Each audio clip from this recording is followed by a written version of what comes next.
दूध दूषित हो,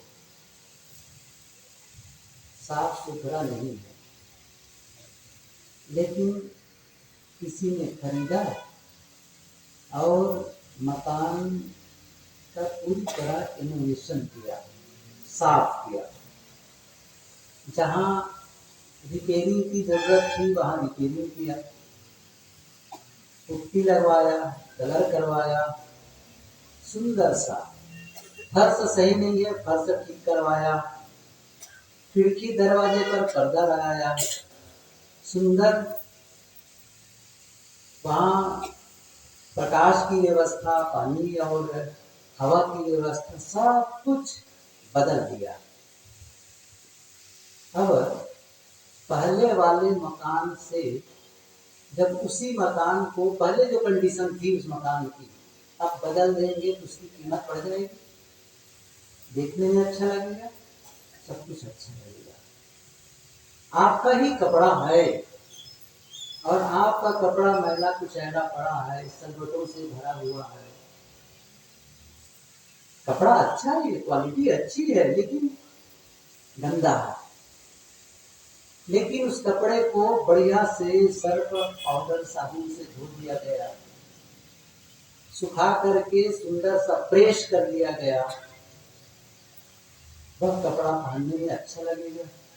सबको पता है, अपना ही शरीर है, काम करने जाओ, पहले तो साफ सुथरा होकर के घर से निकलते हैं, काम करके जब लौटते हैं, गर्मी का मौसम, धूल, पसीना और बहुत कुछ गंदा, वापस आए, मस्त नहाए पानी से ठंडा, खूब साफ साबुन से नहाए, नहा करके निकले बढ़िया पहुँच करके, जरूरत है तो तेल लगा लिए, ठंडी कर लिए, साफ कपड़ा पहन लिए, पहले से अच्छा लगेगा।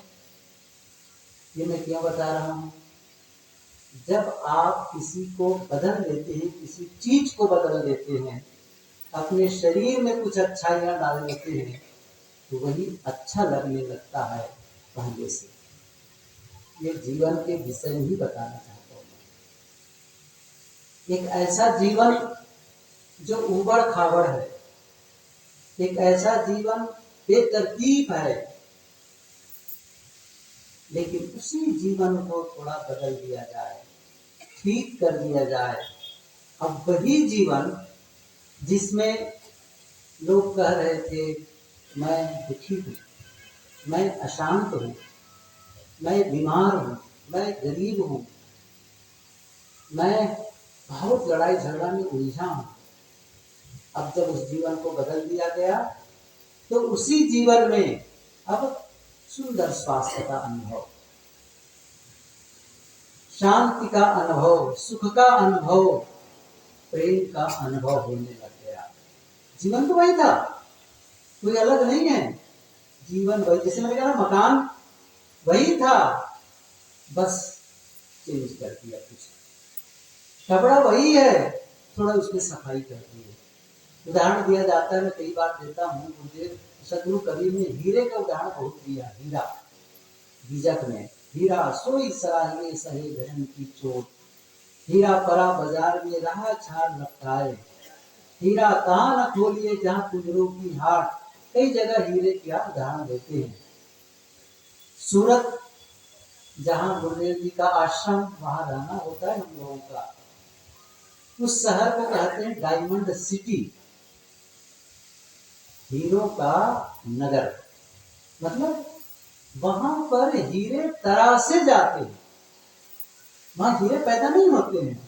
हीरे चाहे वो देश से हो चाहे विदेश के हो, लाते हैं और उसे तराशते हैं।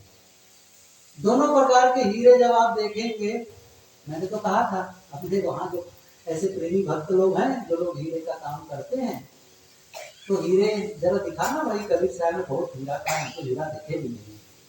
तो फिर लाए वो हीरा, उसके बाद तो कई बार देखने का अवसर मिला। तो हीरा दोनों प्रकार के, एक बिना तराशा हुआ और दूसरा तराशा हुआ। बिना तराशे हुए हीरे को जब आप देखते ना या देखेंगे, तो ऐसा लगेगा जिसे किसी नदी से बालू उठा लाए हैं, थोड़ा सा पीला पीला मटमैला सा लगता है। लेकिन जब उसे तराशा जाता है, घिसा जाता है, 56 पहल, मैंने देखा क्या, वो तो सामान्य आंखों से दिखता भी नहीं है। ऐसे एक आंख में लगाने वाला एक शीशा होता है पावर वाला, उसमें तो यदि सरसों के दाने का बराबर हो ना, उसमें भी 56 पहल बनाते हैं। कमाल करते हैं काम लोग। उसकी चमक बढ़ जाती है, उसकी कीमत बढ़ जाती है। ऐसे ही जब जीवन को तराश देते हैं, संवार देते हैं, तो जीवन की चमक बढ़ जाती है, जीवन की कीमत बढ़ जाती है।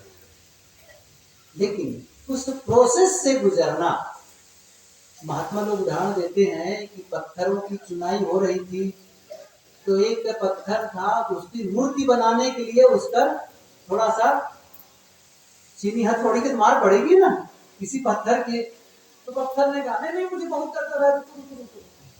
अच्छा ठीक है, अंत में जब वो कहानी नहीं किया, मतलब वो सहना नहीं चाहा, तो ठीक है, तो उसको ऐसा फाड़ करके क्या कर दिए, सीढ़ी का पत्थर बना दिए या फर्श बना दिए। लेकिन एक दूसरा पत्थर था, उसको छीनी हथौड़ी की मार पड़ी, उसको भी दर्द हुआ, लेकिन वो स्वीकार कर गया, कोई बात नहीं, कोई बात नहीं, आने गया। वो तराशते बिल्कुल, वो समर्पित, किसको समर्पित हो गया, मूर्तिकार को। ठीक है, जैसा मुझे बनाना चाहो बना दो। और जब वो मूर्ति सुंदर सी बन गई, कहाँ स्थापित हो गई, भगवान के उस मंदिर के गर्भगृह में। अभी जो राम मंदिर में राम लला की मूर्ति स्थापित किए, दक्षिण भारत के एक मूर्तिकार है, कोई नाम आया था भूल गया इस समय। इन मूर्तियों को तय किया गया था, उसमें एक को पास किए, तो इधर के ही पत्थर के बने हुए हैं। अब क्या हो गया, वो ऐतिहासिक हो गया ना, वहां पत्थर मूर्ति लग गई। तो ऐसे ही वह पत्थर की मूर्ति को उसको तराश करके जब गर्भगृह में स्थापित कर दिया गया, अब उसकी पूजा होने लगी। और जो तराशने के लिए तैयार नहीं था, पत्थर को क्या सीढ़ी रख के पैर रख करके जाते हैं, ख्याल होगा ना, एक ऐसा पत्थर जिस पर बार बार लोग पैर रख के जा रहे हैं, और एक ऐसा पत्थर जिसके पैर जहां बना है उसको नमन कर रहे हैं। कब हो गया ये, जब तराशा गया, जब उसे संवारा गया। क्या हम अपने जीवन को तराशने के लिए राजी हैं, संवारने के लिए राजी हैं? अब आप ये कहेंगे नहीं, मैं जैसा हूं वैसा ही रहूं, बस मुझे सुख मिले, मुझे शांति मिले, मुझे आनंद मिले, मुझे प्रेम और सम्मान मिले। क्या संभव है? क्या लगता है आप लोगों को? अच्छा, कोई आशीर्वाद दे दे, ऐसा कोई साधु का कपड़ा पहना हो, कोई सन्यासी का, या फिर सुबह सुबह भटरी आ जाए, सही ना, हाथ दिखा दो ऐसे, देखो महाराज, अरे आपने तो धन ही धन दिखा, सही है ना, धन है धन। अच्छा कैसे मिलेगा महाराज, मुझे 1000 रुपये दान कर दो, समझ रहे हो ना, पहले उनको चाहिए भाई, आपको बात वहां पहले पेमेंट कर दो। आपको क्या लगता है ऐसा होता है क्या? हो सकता है कि वो धन वाली बात सही भी हो जाए, लेकिन आशीर्वाद से आपका जीवन नहीं बदलेगा। मैं सुबह के सत्र में कहा था कि आप केवल तीर्थों में जाकर के बदलना चाहें, क्योंकि ऐसे तीर्थ यात्रियों को मैंने देखा है। गुरुदेव जी, कितनी बार उदाहरण देता हूं मैं, गुरुदेव जी के साथ उत्तर प्रदेश में भ्रमण था, ठंड का मौसम था, थोड़ी गर्मी इसी मौसम का लगभग रहा होगा। एक जगह थी, वहां से एक आश्रम में जाना था, थोड़ी दूर की यात्रा थी। तो गुरुदेव जी ने कहा और संत लोग गाड़ी में सामान रख करके चले, मैं पैदल चलूंगा। तो सब लोग चले गए, गुरुदेव जी के साथ जाने का नंबर मेरा लगा, तो मैं गुरुदेव जी के साथ पीछे गया, पैदल चलते चले गए। तो एक आश्रम के पहले एक घर था, कहा वो पंडित जी के यहाँ थोड़ा जाना है, थोड़ा उन्होंने कहा है, गए। तो पंडित जी को मैं जानता हूँ, तो उनकी उम्र 100 से लगभग ऊपर रही होगी थोड़ी सी। पहले मैं देखा तो घोड़ा पर चलते थे, यहाँ गजब के घोड़ा वो रखते थे। तो वो गए। अब उस समय उनकी आंखें देखना बंद कर चुकी थी, आंखों से दिखाई नहीं दे रही थी, बैठे हुए थे। और गुरुदेव जी के साथ गया, गुरुदेव जी के लिए बिस्तर लगा हुआ था चौकी पर, उस पर जाके बैठ गए। मैं खड़ा हो गया तो घर वालों ने बताया महाराज जी आ गए हैं, महाराज जी पधार चुके। तो वो जो बुजुर्ग बैठा था उसने क्या किया, जब सुने कि महाराज जी आ गए हैं, देखे तो नहीं थे लेकिन सुने तो कहे कि महाराज जी आ गए हैं, तो उसने क्या किया, मैंने भी देखा, गुरुदेव जी भी देख रहे थे, अच्छा खुद नहीं देख रहे थे, क्या किया, जो तंबाकू मुंह में रखे थे ना उसको ऐसे हाथ की उंगली से निकाले और फेंके बाजू में। शायद उनको लगा हो महाराज जी नहीं देख रहे हैं, तो देख रहे थे बिल्कुल शायद साफ दिख रहा था बाजू से। पहले कई बार मिले थे, कहे भी होंगे, समझाए होंगे, नहीं माने। फिर कुछ देर तक बातचीत हुई, हालचाल पूछे, सुबह का वक्त था, शायद स्नान भी नहीं किए थे। फिर थोड़ी देर के बाद में शायद 15-20 मिनट जितना बैठे होंगे चल दिए आगे। जैसे ही वो बाहर निकले गुरुदेव जी ने कहा, वो जो पंडित जी थे बैठे थे ना, जो तंबाकू खा रहे थे, 4 बार 4 धाम करके आए हैं। कितनी बार? 4 बार, और चारों धाम। कितने लोग हैं जो 4 बार चारों धाम किए हैं? नहीं किए। उससे ज्यादा पुण्य आत्मा नहीं है ना। तंबाकू नहीं छूटा था, तंबाकू नहीं छूटा था। मैंने क्या कहा, आप ये समझेंगे कि हम केवल तीर्थों में जाएंगे और हमारा जीवन बदल जाएगा, नहीं बदलता। मैं ये भी कहता हूं केवल पूजा पाठ से जीवन नहीं बदलता है। आज कहला लो मेरे से, चाहे 10 दिन के बाद, चाहे 10 साल के बाद, चाहे अगले जन्म तक के। अच्छा, क्या मैं कह रहा हूं इसलिए सही है ये? क्या मैं कह रहा हूं इसलिए सही है? क्या ये शास्त्रों में बात नहीं है? महात्मा लोग वो जो संस्कृत का अनुवाद करके हिंदी में बनाए हैं, क्या लिखते हैं, क्या लिखे हैं, 4 वेद 6 शास्त्र में बात मिली है दोए, दुख देने दुख होता है, सुख देने सुख। बस मतलब ये हुआ, यदि आपको और हमको दुख मिल रहा है, दुख मिल रहा है, अशांति मिल रही है, का अनुभव हो रहा है, बीमारी का अनुभव हो रहा है, इसका जिम्मेदार कौन है? आप तो बोलती बन है, कोई तो है सामने वाला, आस पास में से उंगली उठाते, उसके नाते मैं दुखी हूँ, उसके नाते दुखी हूँ, उसके नाते दुखी हूँ, ऐसे चारों तरफ उंगली उठाते हैं। और जब अंतिम में कहते, ये ऊपर वाले भी नहीं समझते, ऐसे ऐसे ऊपर वाले को भी उंगली उठाते हैं। आपको क्या लगता है, आप हम क्या मानते हैं? वो आदमी बदल जाए तो मैं सुखी हो जाऊं, वो आदमी ठीक हो जाए तो मैं सुखी हो जाऊं। क्या उसके बदलने से आप ठीक होंगे? यदि वो आदमी ठीक हो जाएगा, दूसरा तैयार हो जाएगा, तीसरा तैयार हो जाएगा।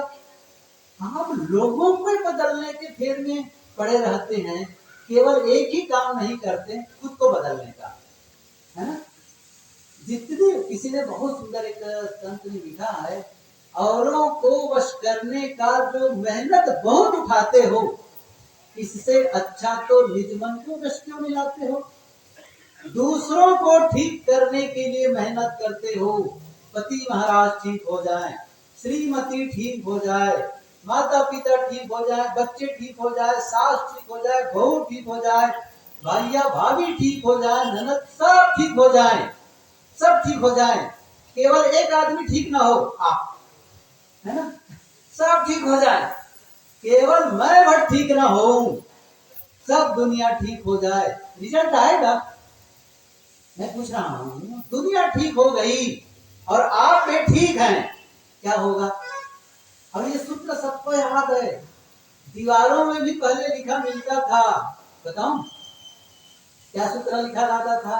हम बदलेंगे, देखो कैसा कंठ है, क्या कहा?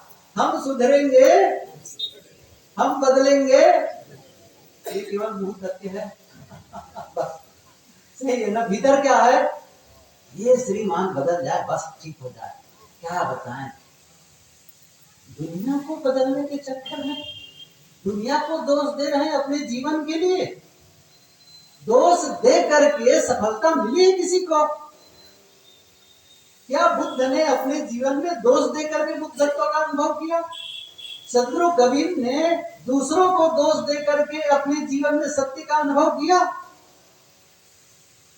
नहीं हो सकता है। केवल दोष देना छोड़ दो। दोषी कौन है? दोषी कौन है? किसका दोष है? वो भी साखी याद है, वो भी याद है ना बचपने से, कक्षा 3 से पढ़ते आ रहे हैं। कौन सी साखी? बुरा जो देखन, आगे कहो, इसी बहाने यादें कर लो। बुरा जो देखन बुरा न मिलिया, जो दिल ढूंढा, यही भर मत कहो। मुझसे बुरा, कितनी बड़ी बात। अच्छा, किसने कहा ये? मैं कह रहा हूं ना, किसी ने कहा है? सदगुरु कबीर ने कहा है। कान खोल के सुन लो। किसने कहा है? बुरा जो ढूंढन मैं चला, बुरा न मिलिया कोई, जो दिल ढूंढा आपना मुझसे बुरा। लेकिन हम वही के वही हैं, वही के वही हैं, अभी भी दोष ढूंढ रहे हैं। मैं एक छोटा सा सूत्र बताता हूं। यदि हम और आप जीवन में थोड़ा से ऊंचाई के उठना चाहते हैं, अप करना चाहते हैं, मतलब जीवन का थोड़ा सा प्रमोट करना चाहते हैं, जीवन को थोड़ा सा अप, थोड़ी सी सुंदरता लाना चाहते हैं जीवन में, थोड़े से सद्गुणों का विकास करना चाहते हैं, तो सबसे पहला काम क्या करना होगा? सबसे पहला काम है दूसरों को दोष देना बंद करना होगा। पहला काम। मैं नहीं कहूंगा ये पूजा कर लो, ये पाठ कर लो, इतना दान दक्षिणा कर दो, मत करो, मुझे एक पैसा मत दो। यहाँ मेरा निवेदन है, यहाँ आना ही मत पैसा देने के लिए। संकल्प ले लो, मैं बदलना चाहता हूँ। मैं कितनी बार ये सत्संग में कहता हूँ, 2 प्रकार के आदमी आ रहे हैं मेरे पास में। एक आदमी आता है और 100 रुपये दे करके मुझे बंदगी करता है। एक दूसरा आदमी आकर खड़ा होकर कहते हैं कि साहब जी, आपके विचार सुन करके, सदगुरु के विचार सुन करके मेरे जीवन में, मेरे खान पान में बदलाव आ गया, मेरे स्वभाव में बदलाव आ गया। मैं बहुत गलत आदमी था, बड़ा गलत खान पान था, सब मैं बदल गया। इससे ज्यादा खुशी मिलेगी मुझे 100 रुपये मिलने से कि उस इंसान से जिसने कहा कि मैं बदल गया? समझ रहे मैं क्या कहना चाहता हूँ?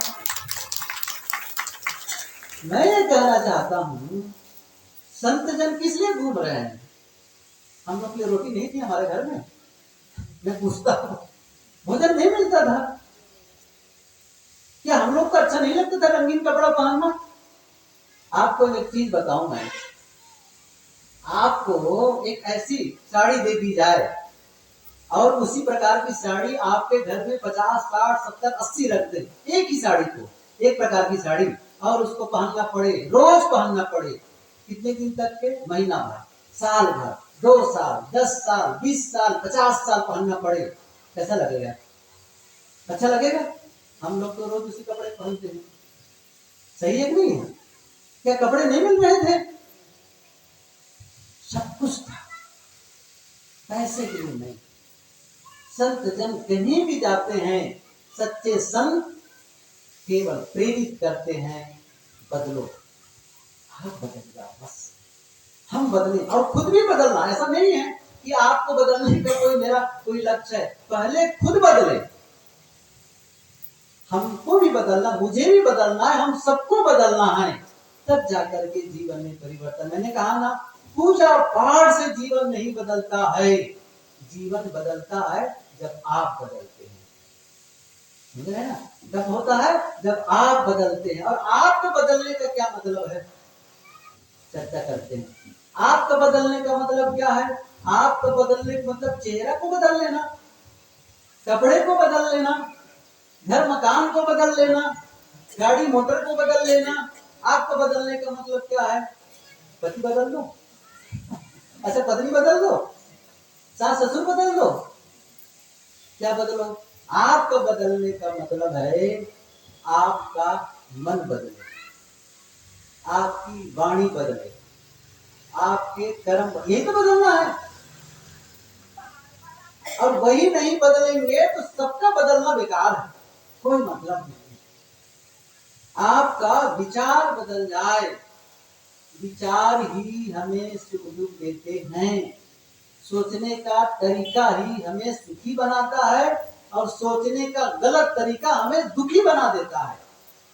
बस थोड़ा सा एंगल, जिसको आजकल हम लोग एक शब्द कहते हैं नजरिया, इंग्लिश में कहते हैं एटीट्यूड, एंगल ऑफ अटैक, कहां फोकस किए हो। गोस्वामी जी की पंक्ति कहूं, जड़ चेतन गुण दोषमय विश्व की न करतार, संत हंस गुण गाही पर परिहरिवार विकार। सदगुरु कबीर ने कहा है, नग पषाण जग सकल है पारक बिरला को। अर्थात अच्छाइयां भी है, बुराइयां भी है, नग भी है, पत्थर भी है, आप चाहते क्या है? चाहते क्या है? क्या इस दुनिया में बुरे लोगों की कमी है? अच्छा, अच्छे लोगों की कमी है? खोज रहे हो, किसको खोज रहे हो? वो मिलेगा। अच्छी घटनाएं भी घट रही हैं, बुरी घटनाएं भी घट रही हैं, आपका फोकस कहाँ है?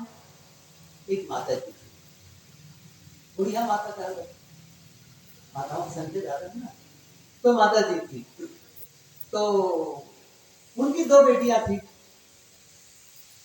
एक बेटी की शादी हुई थी जहां पर उस घर में, जिसके घर में मिट्टी के बर्तन बनाए जाते थे, मिट्टी का बर्तन बनाना, सुखाना, पकाना, फिर बेचना। दूसरी बेटी की शादी हुई थी जिनके यहाँ छाता बना करके बेचे जाते थे, छाता बेचते थे।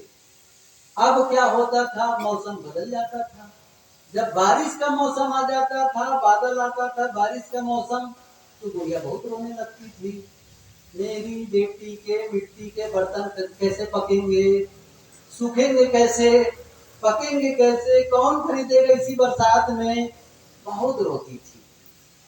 अच्छा, जब मौसम साफ हो जाता था, धूप निकल आती थी बढ़िया, तब फिर रोती थी, मेरी बेटी के छाते कैसे बिकेंगे, अब बारिश होगी तब तो बेटी की छाते कैसे बिकेंगे।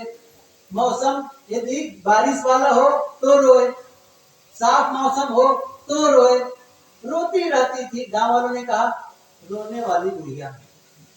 क्या नाम रख दिया? रोने वाली बुढ़िया। गांव में एक सन्यासी आए, ये साहब पहुंच गए, एक सन्यासी संत आ गए। किसी ने कहा, माता जी हर समय रोती रहती हो, जाओ महात्मा के पास में, हो सकता है आपके जीवन का समाधान कर दे। बात तो सही है। गए वो सन्यासी महात्मा के पास में, महाराज जी मैं बहुत दुखी, हर समय में रोती रहती हूँ, मेरा भी कुछ उपाय लगाओ। क्या बात है माता जी, बताइए हो। जब उनकी बातों को सुने संत जी तो बहुत हंसे बात, कमाल की बात है माता जी, बहुत सरल है। अच्छा बताओ महाराज, मैं कैसे इसको दुख से हंसने, रोने वाली से हंसने वाली बन जाऊं? देखो, जब मौसम खराब हो, बारिश का मौसम आ जाए तो खूब हंसो। क्यों हंसो? क्योंकि अब छाता ज्यादा बिकने वाली है, छाता बहुत बिकने वाले हैं, इसलिए खूब हंसो। और जब धूप निकल जाए, बढ़िया मौसम हो जाए, तो फिर हंसना शुरू कर दो। मिट्टी के बर्तन बढ़िया पकेंगे, बढ़िया सूखेंगे, तो मिट्टी के बर्तन बनने वाले हैं, खूब हंसो। मौसम गड़बड़ हो तो हंसो, और मौसम अच्छा हो तो हंसो। ये बात समझ में आ गई। अब उसने दोनों स्थिति में हंसने की आदत बना ली, अब हंसती रहती थी। गांव वालों ने क्या कहना शुरू कर दिया, हंसने वाली, क्या कहा, हंसने वाली। क्या बदला बताओ मुझे, क्या बदला? मौसम बदल गया। क्या बदला? सोचने का ढंग। समझ गए ना? गलत ढंग से सोच रहे थी उस स्थिति को, उसी स्थिति को सही ढंग से सोचने लग गए, बस बदल गया सब कुछ। यही बदलने की बात मैं कह रहा हूं। आपका विचार बदले, सोचने का ढंग बदले। देखो, दुख का सुख में बदलाव आ गया, आगे नहीं आ गया, दुख का सुख में बदला। बहुत कभी कभी मन में होता है कि कैसे सब जगह से हम सुख ढूंढे। हम लोग इसको अंग्रेजी में एक ढंग कहते हैं, हिंदी में कहते हैं सकारात्मक मानसिक नजरिया। पॉजिटिव मेंटल एटीट्यूड, सकारात्मक मानसिक नजरिया। कहने का मतलब है जब कोई बुरी घटना घट जाए, सबके जीवन में घटती है, उसमें से भी क्या अच्छाई निकाल सकते हो, उसमें से भी क्या अच्छाई निकाल सकते हो। कल्पना करो, मान लो आप रास्ते रास्ते जा रहे हैं, रास्ते रास्ते जा रहे हैं और बाइक लेकर के, और सड़क की चौड़ाई कम है, तो आपने सामने से देखा कि एक बड़ी गाड़ी आ रही है। आजकल तो क्या हाईवा कहते हैं, बहुत बड़ी गाड़ी आ रही है, और आपने उसके लिए पूरे रास्ते को, पक्की सड़क को छोड़ करके बाजू में जो जगह बची थी उसमें चल रहे थे, बड़े आराम से चल रहे थे, बड़ी मतलब होश हवास पूर्वक आप चला रहे थे। सामने वाले गाड़ी वाले का पता नहीं क्या कुछ डिसबैलेंस हुआ और आपको ऐसा टक्कर मार दिया, और जैसे टक्कर मारा वो तो आगे बढ़ गया, भाग गया, और आप जाकर के बाजू में जो खाई थी, गड्ढा था, उसमें जाके गिर गए बेहोश। जब होश आया तो क्या पता चला, हॉस्पिटल में है, डॉक्टर क्या कह रहा है, 6 महीने बेड रेस्ट, पैर की हड्डी टूट गई है, टांग की हड्डी टूट गई है। अब आप क्या कर रहे हैं, अब आप हल्ला मचा रहे हैं, मैं तो ठीक ठाक चल रहा था, मैं तो बिल्कुल सही था। अब आपने क्या शुरू कर दिया कि उस गाड़ी वाले को बुलाओ, ट्रक वाले ने गलती की, उसको मारो पीटो, बहुत सारे चिल्ला रहे हैं। चिल्लाने से जो 6 महीने डॉक्टर ने कहा है, क्या वो 3 महीने में जुड़ जाएगी हड्डी, काम बन जाएगा? आपको क्या लगता है? अब तो भाग ही गया वो, हैरानी हो गई ना। अब क्या करना पड़ेगा, समझ रहे हैं मैं क्या करना चाहता हूँ? गलती भले उनकी है, भोग कौन रहा है, किसको हो रहा है? समझ लो, एक सूत्र मैंने पुस्तक पढ़ी है, भुगते भूल उसी की, जो कष्ट पा रहा है उसकी भूल है। आप कहोगे कोई भूल नहीं की, बिल्कुल लेफ्ट साइड से चल रहा था, कोई बात नहीं, हर समय इसी समय का हिसाब नहीं होता, इसी जीवन का हिसाब पुराना भी होता है।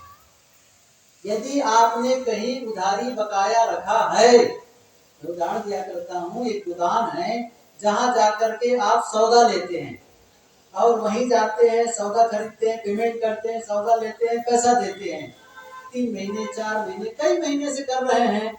अब दुकानदार भी आपको एक अच्छे ग्राहक के रूप में, और आप दुकानदार को अच्छे दुकानदार के रूप में जानने लग गए हैं। एक दिन आपने सामान निकलवाया, और सामान में जब बिल जोड़ा गया तो कितना, 500 रुपये कम पड़ रहे थे।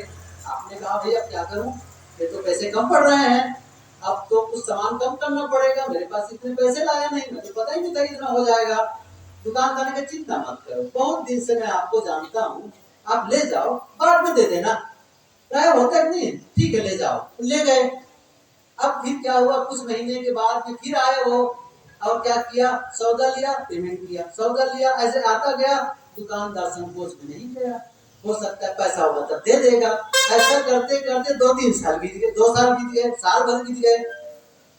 अब एक दिन दुकानदार ने कहा भैया आपका 500 रुपया बकाया है, आपको चाहिए? नहीं, मैं तो रोज पैसा देता हूँ, रोज सौदा लेता हूँ, पैसा दे देता हूँ, कहाँ मेरा बकाया है बताइए।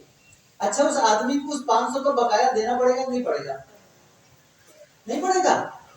अच्छा, भूल जाएगा तो भी देना पड़ेगा, समझ रहे हैं ना? अच्छा, कपड़ा बदल के जाएगा तब भी देना पड़ेगा, समझ रहे हो ना? इसी प्रकार आप अपने कर्मों को भूल गए हो, कपड़ा बदलने मतलब शरीर ही बदल गया समझो, समझ रहे ना? शरीर बदल गया तो उसका भुगतान करना पड़ेगा नहीं करना पड़ेगा? तो जो अभी दिखाई नहीं दे रहा है उसका पुराना हिसाब समझो, हिसाब चुकता हो रहा है, ठीक है? तो वो कहीं ना कहीं है हमारी भूल, इसलिए हमें वो तकलीफ हुई है।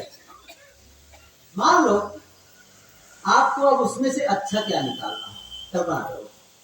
अब आप कहें 6 महीना बेड रेस्ट में, क्या बताऊं, मेरा काम भी जाना नहीं हो पाएगा, आमदनी का स्रोत खत्म हो गया, अब कैसे करूं साहब, बड़ा अंदर से परेशान। अब उसमें अच्छा क्या सोचना है, सोच सकते हैं। आपने क्या सोचना शुरू कर दिया, बहुत दिनों से मन में होता था अच्छी अच्छी पुस्तकें पढ़ूं, समझ नहीं मिलता था, लेकिन ये 6 महीने अब मुझे पढ़ने का अवसर दिया। अभी सूरत की बात है, आया हूँ तो 2 दिन पहले गया, एक ही दिन पहले गया था भगत के घर में, अभी एक्सीडेंट हो गया। बस क्या दुर्घटना गजब बता रहे थे। वो उतरे, गाड़ी खड़ी करके बेटा उनका मोबाइल लेकर दूसरी तरफ बात करने लगे, वही खड़े रह गए। बाहर से गाड़ी आए और उसको टकरा दिए। कहा कि वो तो कम से कम फोन आ गया उनके भाई का, गलत बात करने लग गए और मैं खड़ा रह गया। मारे हड्डी टूट गई, एक्सरे दिखाए, अलग अलग बैठे। तो फिर गया उनसे मिलने के लिए, तो बहुत खुश हुए, साहब आप आए, कितनी पहली बार है। गया तो उसने पहली बात क्या कही, आपसे मैंने झूठ बोला था ना साहब, उसकी सजा है। कहा झूठ बोले थे? अभी कुछ दिन बताया जब उस कार्यक्रम में आपके यहाँ जब गया था, आपने पूछा था सदग्रंथ पढ़ते हो? पढ़ता नहीं था, झूठ बोल दिया था।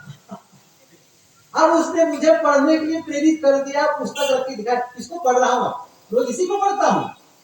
मैं नहीं चाहता हूँ कि वो सच कह रहे हैं, क्या कह रहे हैं, बात यह कहना चाहता हूँ कि आपके मन में होता रहा, मन में होता रहा कि पुस्तकें पढ़ूं, पढ़ने का अवसर नहीं मिला। अब 6 महीने इन पुस्तकों को पढ़ूंगा और प्रवचन सुनूंगा संतों के मोबाइल के माध्यम से, यही बैठ करके।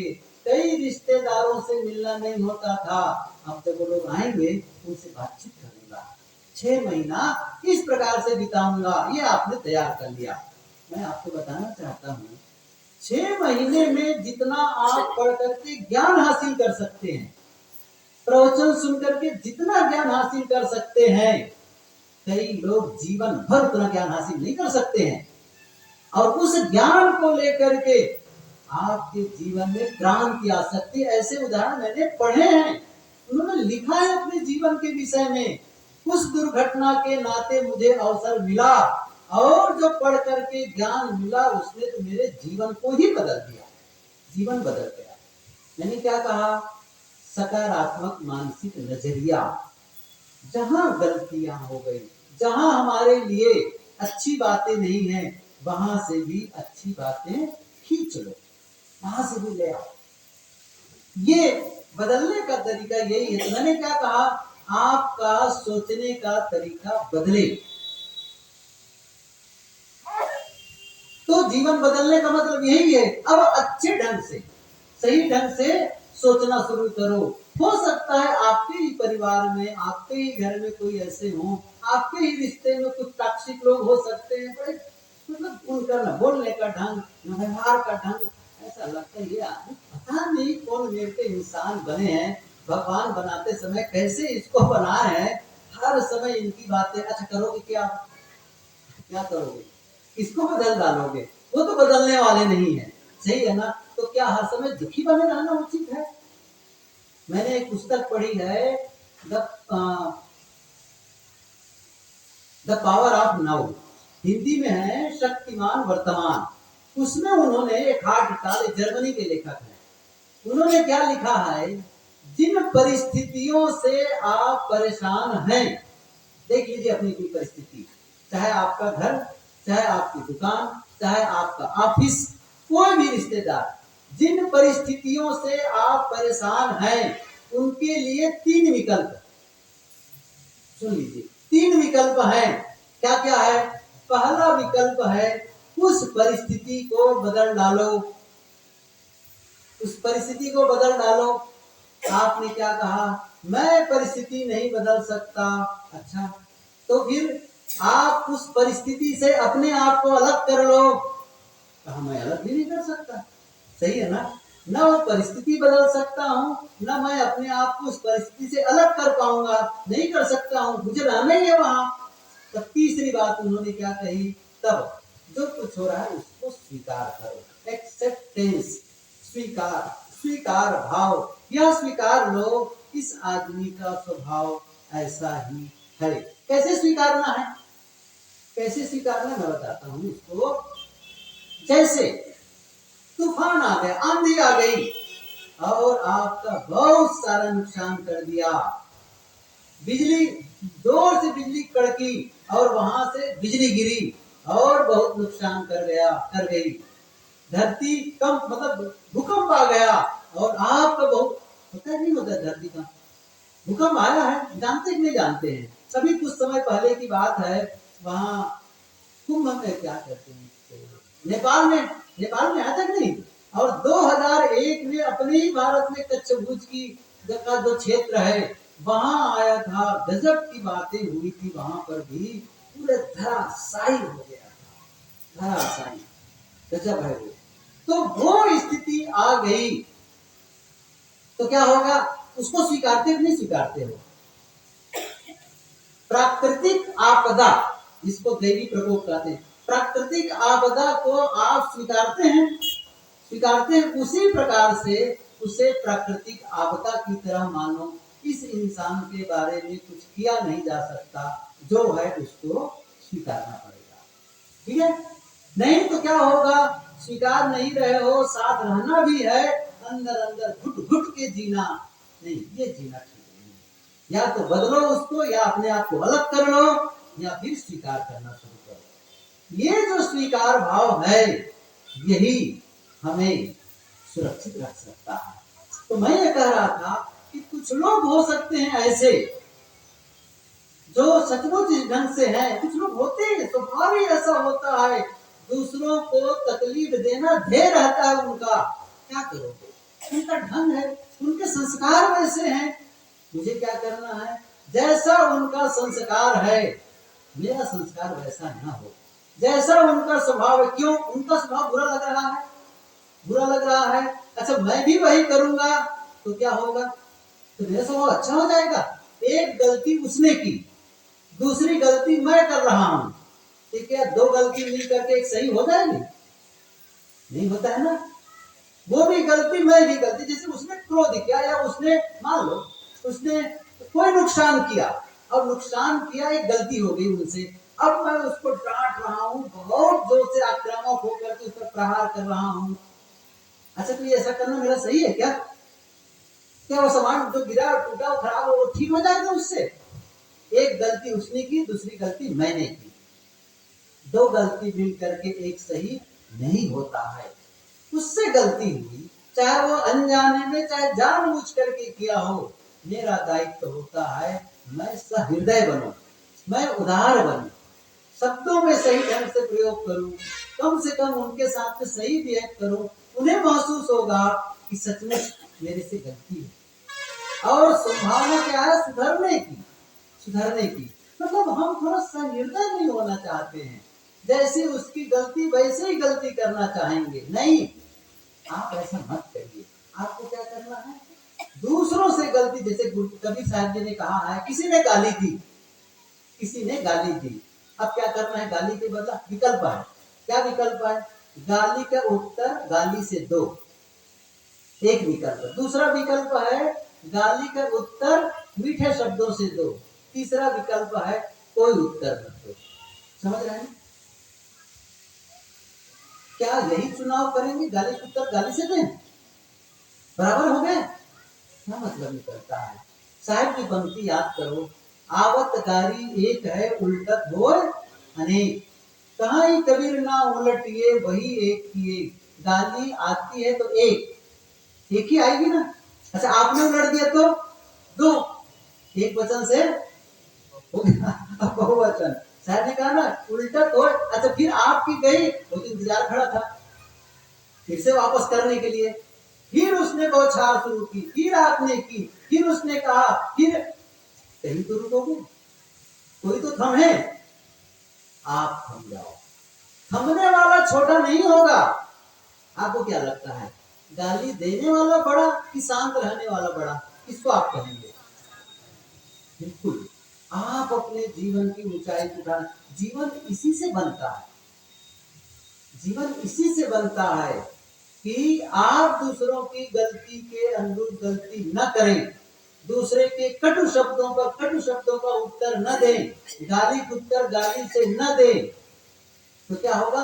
यही तो जीवन बनना है, यही तो बनाना है जीवन को है। इसका मतलब है आपने अपनी सद्गुणों को बचा करके रखा, आपने मानवता की सुरक्षा की, आपने अपने आध्यात्मिकता की सुरक्षा की, ये जरूरी है। नहीं तो फिर हम सीखे क्या? मैं पूछता हूँ, आप चाहे पूजा करते हो, पाठ करते हो, सत्संग ध्यान करते हो, कोई भी चाहे किसी भी भगवान को मानो, मेरा कोई आग्रह नहीं है कि ये भगवान बड़े, ये गलत है कहना। ये भगवान बड़ा, वो भगवान छोटा। गुरुदेव जी के पास एक माता जी आई और उन्होंने कहा कि दोनों आज पति पत्नी कहे महाराज जी आप उनको समझा दीजिए कि क्या हो गया कि देखिए मैं हूँ कृष्ण भक्त और ये है राम भक्त। जब देखो तब कहते हैं राम के मंदिर चलो, राम के मंदिर। मैं कहता नहीं, मुझे कृष्ण के मंदिर जाना है, कृष्ण के मंदिर जाना है।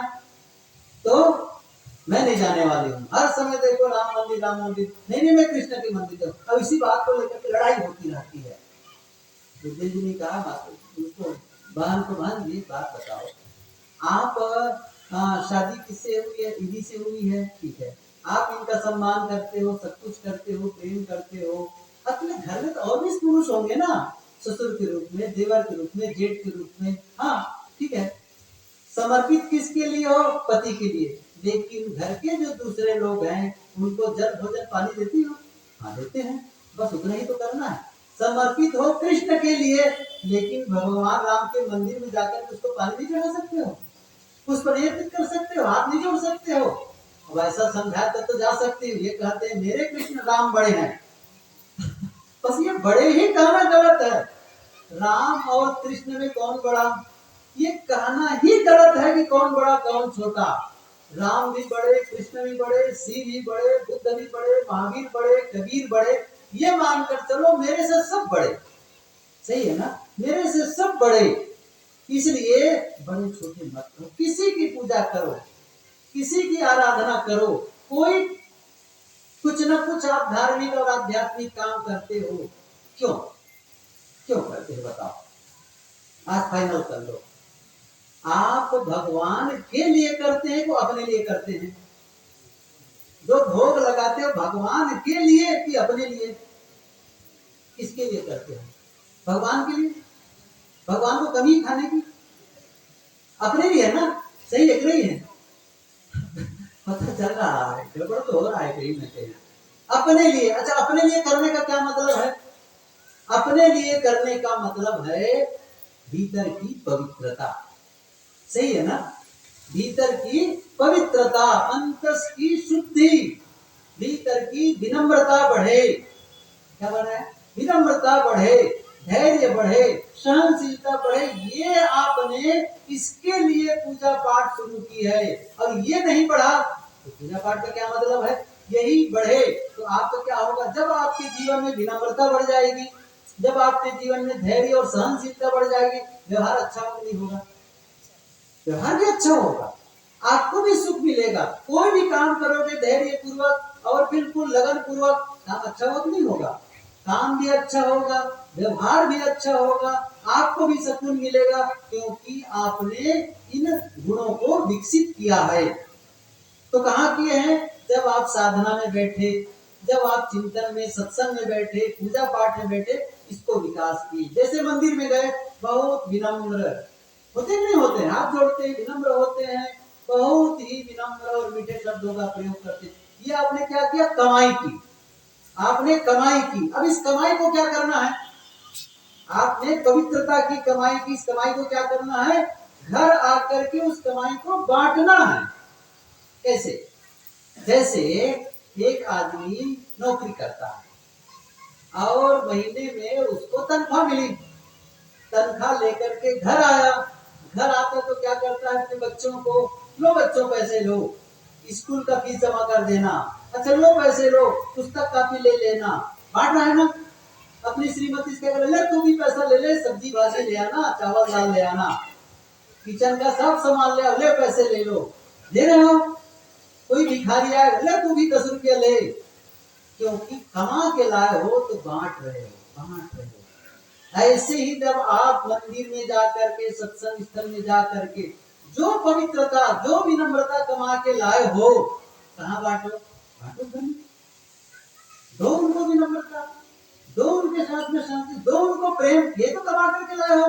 यदि नहीं दे पा रहे, जैसे आप गए मंदिर से वापस या फिर घर में ही पूजा पाठ करके उठे और झनझनाने लगे, फड़फड़ाने लगे, एकदम ऊपर खाबड़ शब्द बोलने लगे, कटु कुठार बोलने लगे, व्यवहार उल्टा पुल्टा करने लग गए, क्या कमाई की बताओ? जीवन बदलने का मतलब क्या है, मैं कहना चाहता हूं आपके भीतर बदले, आपके शब्द बदले, आपका व्यवहार बदले, ये काम करना है। कौन करेगा ये काम? ये काम आपके बदला कोई काम करने वाला है? आप ये कहो मैं तो कुछ नहीं कर सकता, जो कुछ करेंगे ऊपर वाला। पता है आपको हो जाएगा, ऊपर वाले करेंगे। अच्छा कौन से गलत उनको कौन सा फीस देती है जिसमें ऊपर वाला करेंगे? गलती कर रहे हैं नीचे वाला, और सुधार कौन करेगा? तो समझ में आता है आपको? गलती करे कौन? नीचे वाला, और सुधार कौन करे? ऐसे सुधार इसलिए करेगा क्योंकि मैंने उसको फीस जमा कर दी है, जाकर के 50 रुपए चढ़ा दिया है, एक नारियल चढ़ा दिया है, सही है ना? अब जा करके हमारा काम, जैसे कोई एक आदमी 5-10 लाख रुपया, 5-4 लाख रुपया चोरी करके ले आए, बेईमानी करके ले आए, अब उसको लगा के तो गड़बड़ हो गया है, बेईमानी करके ले आए हम तो 4 लाख रुपये, उसमें से 2-4 हजार रुपया निकाल करके भगवान के मंदिर में गया, चाहे हनुमान जी की मंदिर हो, चाहे शिव मंदिर हो, और क्या कह रहा है, हे भगवान मेरी बहुत बड़ी गलती हो गई है, मेरी गलती को क्षमा कर दो, माफ कर दो, और पैसे चढ़ा दिया। भगवान माफ करेगा? करेगा तो नहीं, बताओ ईमानदारी से, सबको पता है ना, सही है ना? माफ नहीं करने वाला है। इसलिए आप भगवान भरोसे मत बैठे रहो, भाग्य भरोसे मत बैठे रहो। भगवान की कृपा कम है, मैं पूछू भगवान की कृपा कम है? रोज सूर्य की रोशनी आती है, कम है? यदि सूर्य का निकलना, सूर्य की रोशनी बंद हो जाए, उनकी गर्मी मिलना बंद हो जाए, कितनी देर तक जिंदा रहेंगे? कोई जिंदा नहीं रहेगा, एक पेड़ भी हरा नहीं रहेगा। रोज हमको ऑक्सीजन मिल रहा है, ऑक्सीजन का कितना पेमेंट करते हैं? गैस सिलेंडर का पेमेंट करते हैं? अच्छा बिजली के प्रकाश का पेमेंट करते हैं? सूर्य के प्रकाश का कितना पेमेंट करते हैं? भागा उसको, उसके लिए धन्यवाद ज्ञापित करो। भगवान की कृपा भी चाहिए। रोज आपको हवा, रोज आपको पानी, सही है, धरती से रोज अन्न पैदा हो रहा है, आपको खाने पीने की व्यवस्था हो रही है, फिर भी आपके भीतर में अभी कृतज्ञता का भाव नहीं जगा है, और कर रहे हैं कि भगवान कृपा करे, भगवान कृपा करे। सचमुच भगवान आ जाएंगे 2-3 तमाचा लगाएंगे, वो काम करते नहीं हो तो कभी साहब तो जरूर लगा देते, वो थोड़ा खड़ थे क्योंकि थोड़ा कड़क थे वो मिजाज उनका, कहते कि हे गुरुदेव सदगुरु कबीर आप मेरा कल्याण कर दे। सही कहता हूँ, साहब आएंगे ना तो कुछ तो कर देते हो। मैंने इतने पहले कहा है, कर भैया बल आपनी छाड़ गिरानी आस, जाके आंगन नदिया बहे सोकस मरे प्यास, आपन आस कीजे तो तेरा काबू मरो कौन हरि मेरा, रात दिन मैंने सुधा, जब मैं ही कल्याण कर देता तो क्यों कहता मधुर वचन है औषधि कटुक वचन है तीर, क्यों कहता कि सगलो दुर्मति दूर करो अच्छा जन्म बनाओ, क्यों कहना पड़ता? फिर मैं ही कर देता कल्याण। तो ये सुधार की बात तो शास्त्र में क्यों लिखी गई है? ये संत महात्मा जा जा करके प्रवचन क्यों कर रहे हैं, सुधार करो सुधार करो? जब वही सुधार करेंगे तो कर देते। फिर सुधार का मतलब है आपको करना, उसके लिए समय निकालो। और मैंने बताया था संकल्प लो, बैठो, रोज बैठो थोड़ी देर के लिए, निर्णय लो मुझे क्या करना है, कैसा जीवन मुझे चाहिए, काम शुरू करो। ऐसा जीवन चाहिए, मैं शांत रहना चाहता हूँ, तो शांत रहने के लिए भीतर शांत रहना शुरू कर दो। मैं एक सूत्र बताऊं, बाहर जो आप परिणाम देखना चाहते हो, ठीक से सुन लो, बाहर जो परिणाम आप देखना चाहते हैं उसको पहले यहां, कहा, भीतर, उस परिणाम को पहले अंदर जीना पड़ेगा। आप चाहते हो मेरे घर में शांति का वातावरण बने, क्या कह रहे हैं? मेरे घर में शांति का वातावरण बने। शुरुआत कहां से हो? शुरुआत कहां से हो? आपसे, सही है ना? आप पहले शांत रहना शुरू करें, आप शुरू करें पहले शांत रहना। मेरे घर में सभी लोग मीठे शब्दों का प्रयोग करें। फिर कहां से शुरू करना चाहिए? कहां से शुरू करना चाहिए? खुद से। आप मीठा बोल रहे हैं, आप शुरू करिए मीठे शब्दों का प्रयोग। सही है ना? सब लोग मेरे से प्रेम से, घर में पूरे सब लोग घर में प्रेम से रहें। शुरुआत कहां से करनी पड़ेगी? प्रेम दे रहे हो कि कड़ता दे रहे हो? आप क्या कर रहे हो, कड़वाहट या प्रेम? शुरुआत करो। तो वो जो देने के पहले भीतर कमाओ प्रेम को। क्या करो? भीतर कमाओ प्रेम को, भीतर कमाओ विनम्रता को, भीतर कमाओ धैर्य को। ये काम बहुत जरूरी करना। जब ये करने लगते हैं तब जीवन के परिणाम को देखना। कैसे जीवन, जिसे हम दुखमय जीवन कह रहे थे, वह जीवन अब सुखमय जीवन, अशांति वाला जीवन कह रहे थे, वो जीवन कैसा हो गया? शांति का अनुभव करने वाला जीवन। तो जीवन आपके बदलने से बदलता है। वो मैंने कुछ बातें बताई कि इस प्रकार से बदलो, ऐसा करो, वैसा